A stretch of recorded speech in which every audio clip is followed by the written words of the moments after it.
Hi, you are listening to the Loretta Nash Show.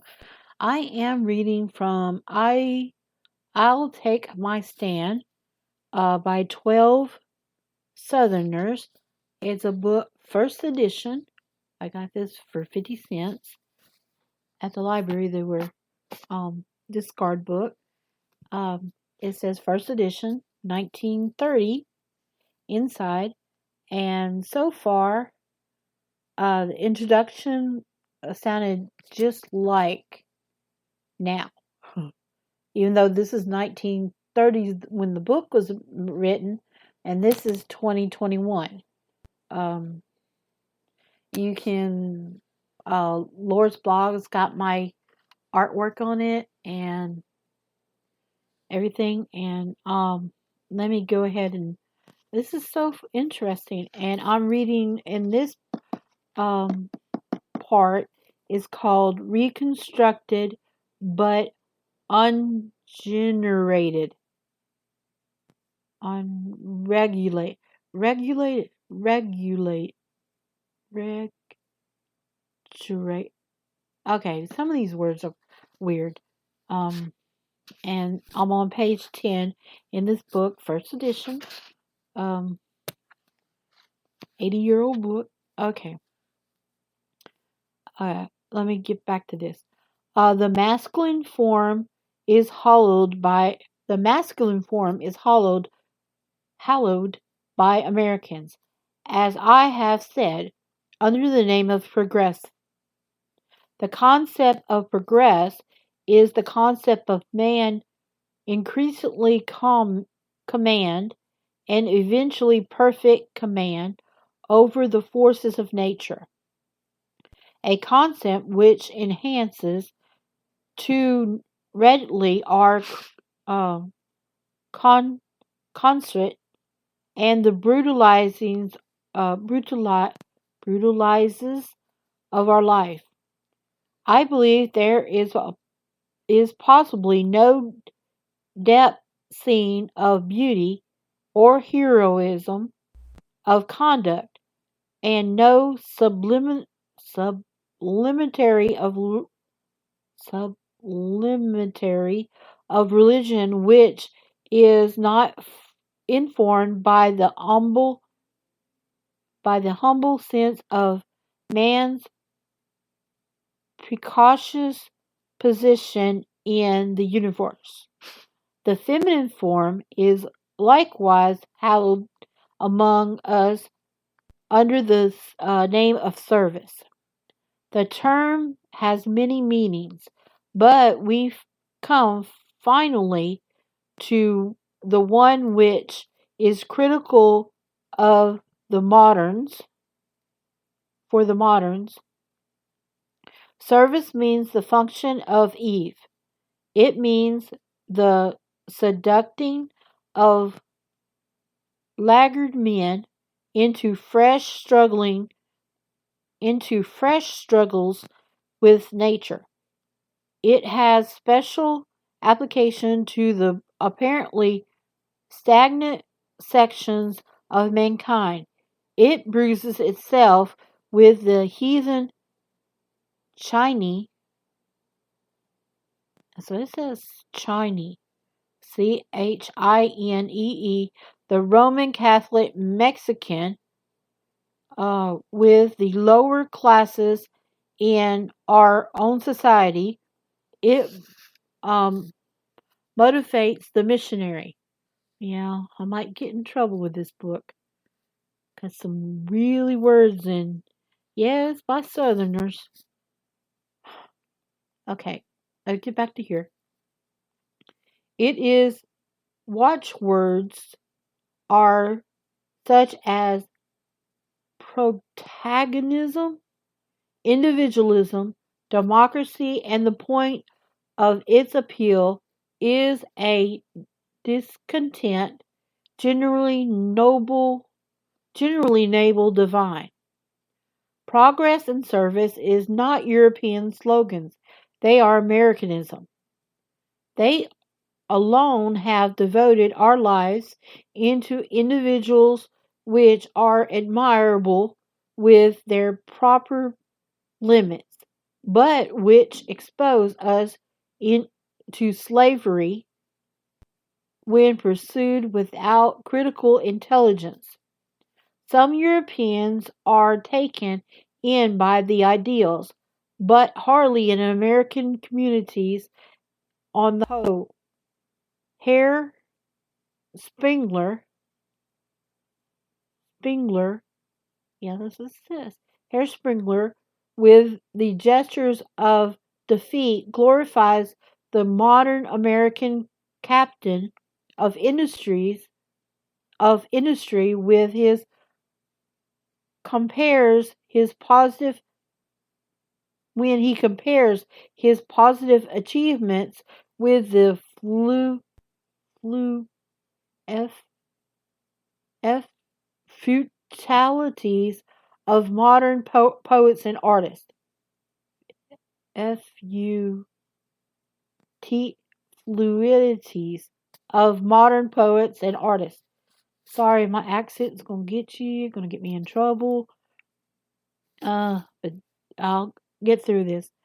Okay. Whereupon we are well wished to save Europe from even so formidable a European as Spengler. Spengler. I want to say Spangler because I'm thinking of Ghostbusters. When I saw this, I thought it was, but it's Spengler. It has the E, not the A. Excuse me. I guess whenever I saw it, I thought of E on Ghostbusters. Okay. Hoping that he might. Okay, let me get back to the starting of the sentence. Whereupon we may well wish to save Europe from even so formidable an European as Spengler, hoping that he may not convert Europe to his view, and it is hardly likely. Europe is found on the principle of conservationism, and is deeply scornful of the American and the pioneer doctrine of the stream of the strenuous life.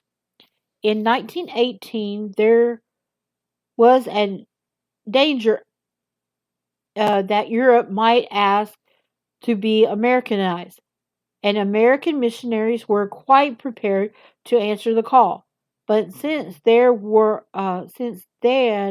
there have been there has been a revulsion revulsion in European opinion, and this particular missionary enterprise confronts now a most solid barrier of hospitality. Europe is not going to be Americanized through falling suddenly in love with stren,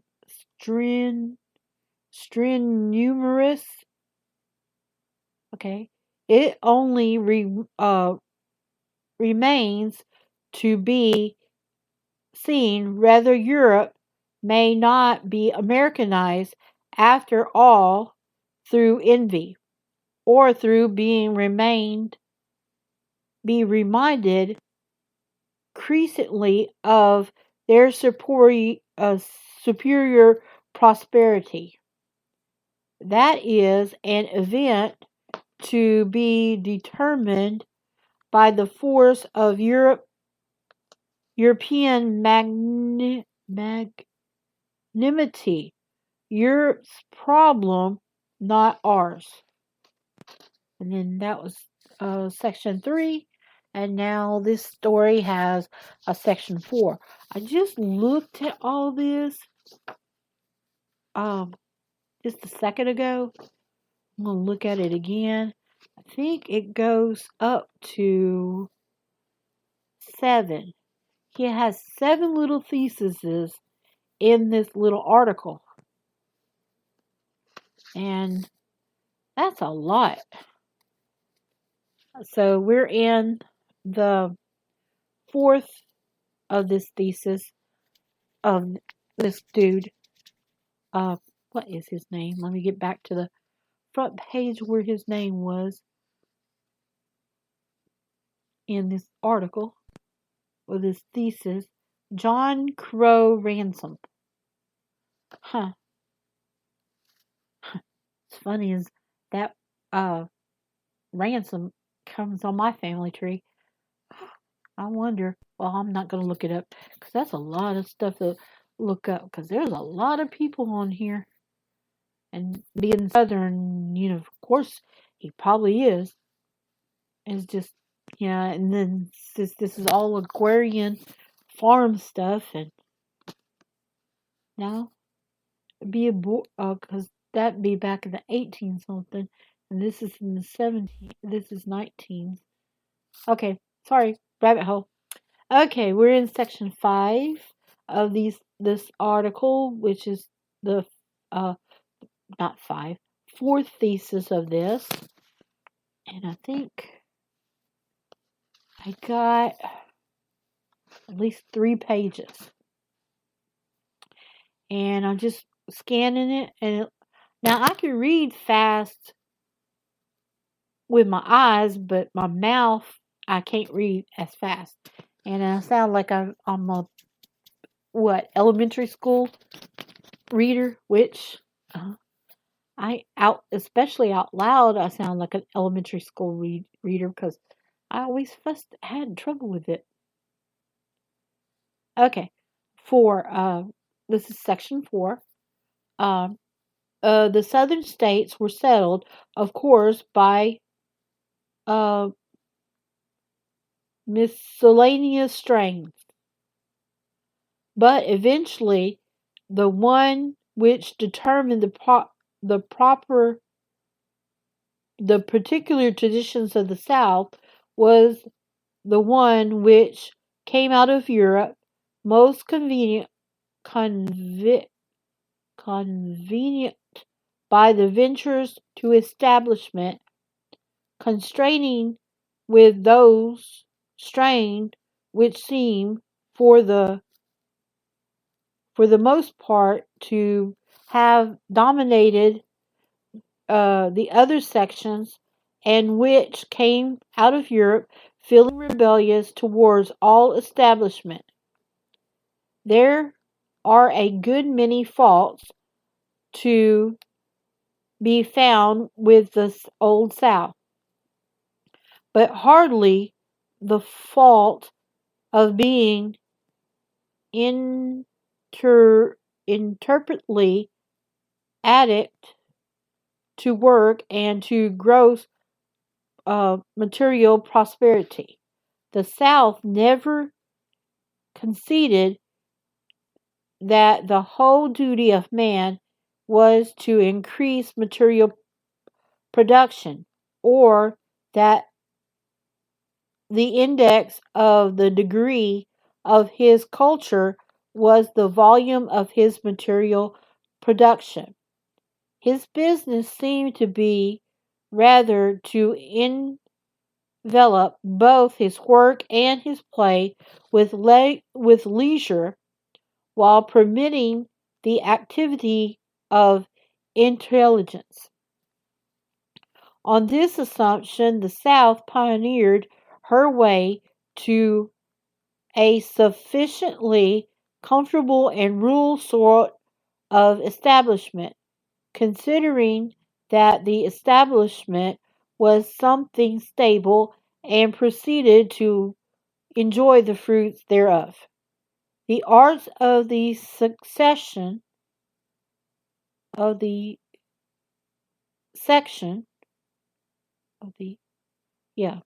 the art of the section, such as they were not immensely uh, passionate, creative, or romantic.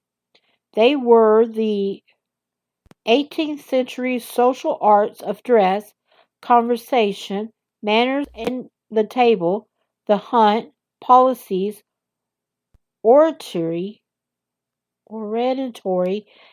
the pulpit. There were arts of living. These arts of living. Okay, gotta stop.